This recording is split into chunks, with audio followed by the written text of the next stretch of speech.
আবু সাইদের মাধ্যমে রংপুরের প্রতিটি দীর্ঘদিন ধরে চলে আসা বৈষম্য রংপুরের দিকে বিগত সরকারগুলোর যেই দৃষ্টিপাতের যে অভাব সেটা ঘটে যাবে। এবং আপনারা এর মধ্যেই দেখেছেন আমাদের মাননীয় প্রধান উপদেষ্টা রংপুরে এসেছিলেন এবং অন্যান্য উপদেষ্টা বৃন্দ রংপুরে এসেছেন এবং আমিও রংপুরে এসেছিলাম আবু সাইদের কবর জিয়ারত করতে এবং বেগম রোকেয়া বিশ্ববিদ্যালয়ে গিয়েছিলাম। কিন্তু আমি চেয়েছি যে অন্যান্য উপজেলাগুলো একটু ঘুরে দেখা এবং আপনাদের যে উন্নয়ন কার্যক্রমগুলো প্রয়োজন, আপনাদের যে দীর্ঘদিনের উন্নয়নের বৈষম্য রয়েছে সেগুলো নিরসনে যেন আমি স্থানীয় সরকার মন্ত্রণালয় থেকে যত্ন করে উদ্যোগ নিতে পারি, সেজন্য একদম সরজমিনে ঘুরে দেখার জন্যই আজকে রংপুরে আসা। আপনারা আপনাদের দাবিগুলো আপনাদের প্রতিনিধিরা জানিয়েছেন, আমরা সেগুলো শুনেছি, সেগুলো নোট করেছি। সেগুলো বাস্তবায়নের জন্য যথাযথ ব্যবস্থা নিতে স্থানীয় সরকার পল্লী উন্নয়ন সমবায় মন্ত্রণালয় থেকে আমি আমার যতটুকু সাধ্য আছে সেখান থেকে কাজ করে যাবেন। আপনারা এখানে শহীদ পরিবারের পক্ষ থেকে কথা শুনেছেন।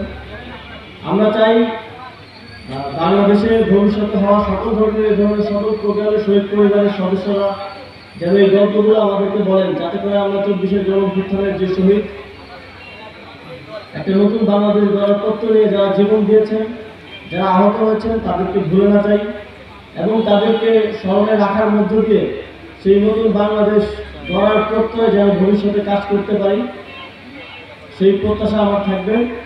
এবং আপনারা জানেন যে শহীদ পরিবারকে জুলাই শহীদ স্মৃতি ফাউন্ডেশন থেকে ইতিমধ্যেই গত সপ্তাহে রংপুরে ফাউন্ডেশনের সদস্যরা এসেছিলেন এবং রংপুরের 65 জন শহীদের মধ্যে 40 জন শহীদের পরিবারকে সেটা পৌঁছে দেওয়া সম্ভব হয়েছে।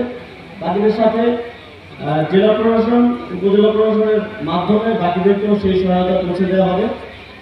এবং আপনারা জানেন সরকারের পক্ষ থেকেও প্রতিটি শহীদ পরিবারকে 30 লক্ষ টাকা করে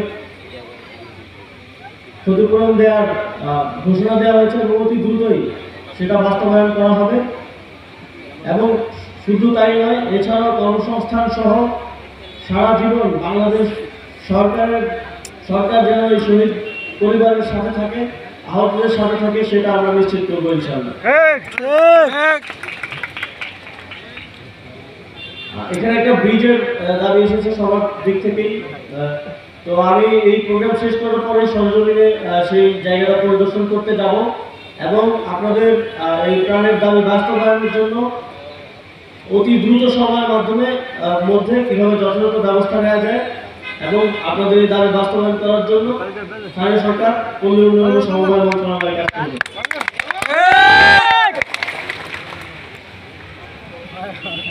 আপনারা দীর্ঘক্ষণ অপেক্ষা করছেন, বক্তব্য দীর্ঘায়িত করবো না, তবে একটা জিনিস স্পষ্টভাবে বলতে চাই, 24-এর গণঅভ্যুত্থানের সূত্রপাত হয়েছে মানুষের একটা স্বপ্নের জায়গা থেকে এবং সেটা আমাদের যে প্ল্যাটফর্ম থেকে গণঅভ্যুত্থান হয়েছে তার নামের মধ্যেই রয়েছে।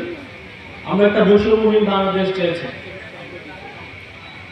ইতিপূর্বে বাংলাদেশে এলাকা ভিত্তিক যে বৈষম্য এবং আপনারা দেখেছেন যে এলাকা থেকে প্রধানমন্ত্রী আসে, যে এলাকা থেকে মন্ত্রী আসে সেখানকার উন্নয়ন হয়, অন্যান্য এলাকার উন্নয়ন হয় না। আপনারা দেখেছেন বাংলাদেশে খুব স্পেসিফিকলি গোপালগঞ্জ সহ আরো কিছু জেলার বিশেষভাবে উন্নয়নে নজর দেওয়া হয়েছে। যেখানে প্রয়োজন নেই সেখানেও রাস্তা করা হয়েছে, উন্নয়ন কার্যক্রম করা হয়েছে, কিন্তু অন্যান্য জায়গায় সেক্ষেত্রে বৈষম্যের শিকার হয়েছে জনগণ। তার মধ্যে রংপুর সহ উত্তরবঙ্গ একটা অন্যতম জায়গা। আমি আমার জায়গা থেকে নিশ্চিত করতে চাই সরকারের উচ্চ পর্যায়ে বাজেট সহ আরো অন্যান্য উন্নয়ন কার্যক্রমের ক্ষেত্রে যে আলোচনা, সেখানে রংপুর এবং উত্তরবঙ্গের উন্নয়ন কার্যক্রমের আলোচনায় আমি বিশেষভাবে গুরুত্ব দিয়ে আপনাদের কথাগুলো সেখানে পৌঁছে দেব এবং